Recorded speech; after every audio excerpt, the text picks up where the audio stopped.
Hey guys, how's it going? Welcome back. The Stinger XT Black.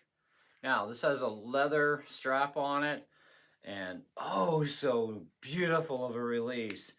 You just pop that on your string and you don't even have to keep your finger in behind. It locks solid. And it's also got adjustability for the tension as well, according to the package here. It says deadly silent. Um, Body adjust design with added texture, sensitivity adjustment screw.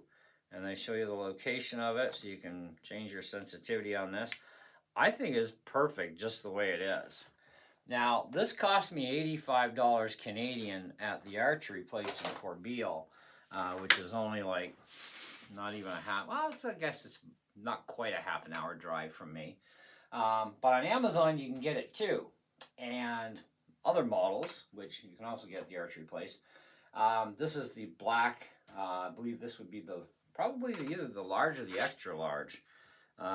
It can go quite the amount, so probably I would assume it's probably the extra large. Because oh yeah, got to put this on the right way. It does have quite a lot of adjustability room. They do have large and extra large. Large is 78.31. Why 74.42 for extra large? I have no idea. I'm not even sure if the package is marked with large or extra large. It just says XT.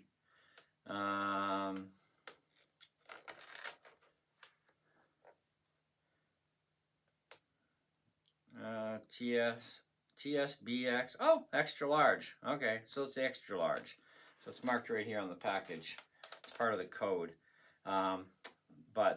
Yeah, extra tough, buckle black, extra large, all black. They have these things in camo too. But they're $78, $74 if you're extra large. $85 at the archery place because that was convenient to get it there, and it is a pro archery shop, so you're going to pay a little bit more that way. And I didn't mind because it was, it's either that or wait, and it's like, I don't want to wait. I want to shoot my bow this week, you know what I mean? So I'm like, nah, I'll pay you. I told him, I says, I was going to buy on Amazon, but I'm buying arrows off you anyways that you got to make for me, so I might as well get this here too. And, no offense, we all like Amazon, but, I want it now, so you can have my money. And I wasn't really going to save much, because by the time you add tax on that, you're basically at the price before tax with him. So, yeah. Anyways, but they have a lot of different models. They even have this with Velcro as well. I think my last release on my last compound was Velcro. It was a pretty nice release too. Not quite as nice and slick as this sucker is. And releases, you don't have to look up left hand or right hand for releases. They're universal. Okay, you just slap it on whatever wrist you need it on. Get it adjusted, and then remember which hole you're at. And then clip that sucker onto your string and pull back. Keep your finger off the trigger till it's time, and boom, baby. And this thing works really good. I did a video this weekend where I shot my compound and used this release, obviously. And I really love this release. I think it's worth every bit of the money. There are cheaper releases that I was looking at for around $40, but how far is $40 going to get you for a release? Maybe a year, maybe 2 years. This may last me, for several years. It depends on how much you use it too, right? Like anything else. And every once in a while, I'd probably suggest opening up the forks and maybe putting a drop or two of some kind of lubricating oil down the slot just to keep everything, moving good. You don't want things to rust up on you or rot, especially if you're out shooting this thing in the rain.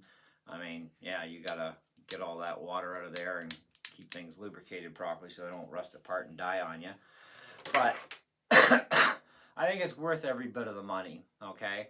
Now, as far as looking online to see, how many reviews are on this thing, I'm not seeing any reviews at all.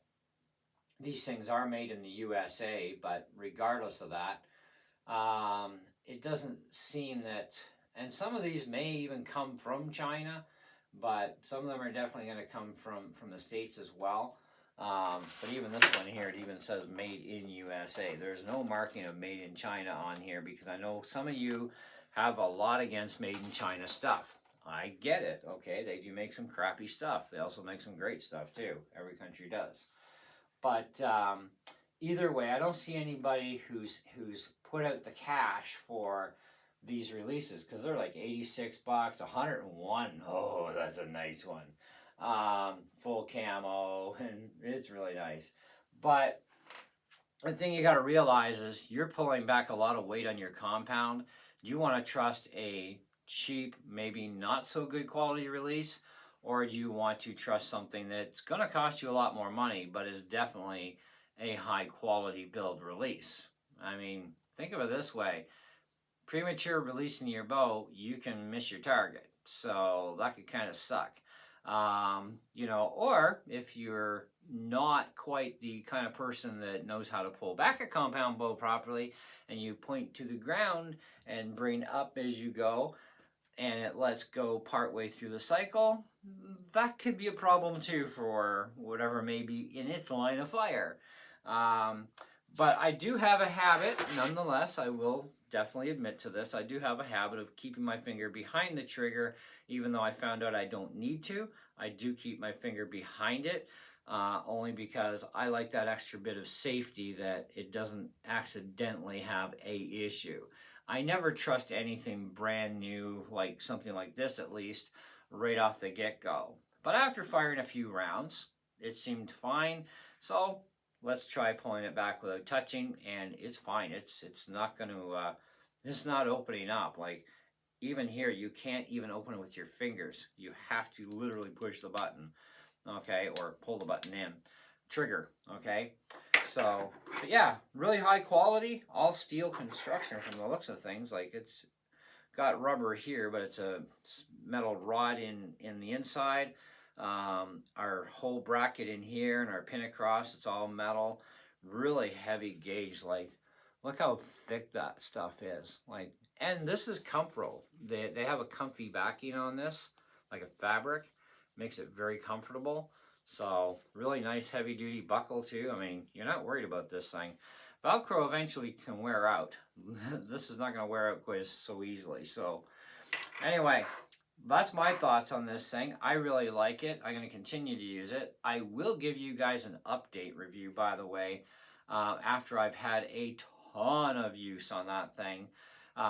So, not anytime soon, okay? But it will be a bit of a while, and I will give you an update review on this thing on the long haul to let you know how well it's still working for me, etc., etc. But for now, I say it's a win, and I would definitely recommend trying one out. Unless you already have one, fantastic. Let us know in the comments below what you think about it. But if you don't, and you haven't, try one out. I mean, yeah, it's 80 bucks or 85 bucks, but this is Canadian dollars we're talking about. So yeah, Canadians, we suffer. But, you know, I think it's worth the money either way, in Canadian dollars or American dollars. I think it's really worth the money, and it is a good quality release. I definitely would say it's way better quality than the last release that I had in my last compound bow. When I bought my compound, by the way, they had a release on the wall, and it was one of those cheaper ones, and the trigger was already like baffed, man. Like, I would not trust that thing. I even told the guy, says, I know it's 15 bucks, but I'm sorry, but that trigger is not, that's not safe. That's, you know, and I know triggers from guns, and yeah, trigger on this is not much different. Yeah, no, I'm walked away from that one. So anyways, he seemed a little shocked that I walked away from it, or that I knew so much, I don't know. But either way, yeah, watch out for cheap releases, because they can be like cheap and dangerous at the same time. But they're also not going to last you long. So quality and safety does make a difference, and it does matter. Thanks for watching. See ya.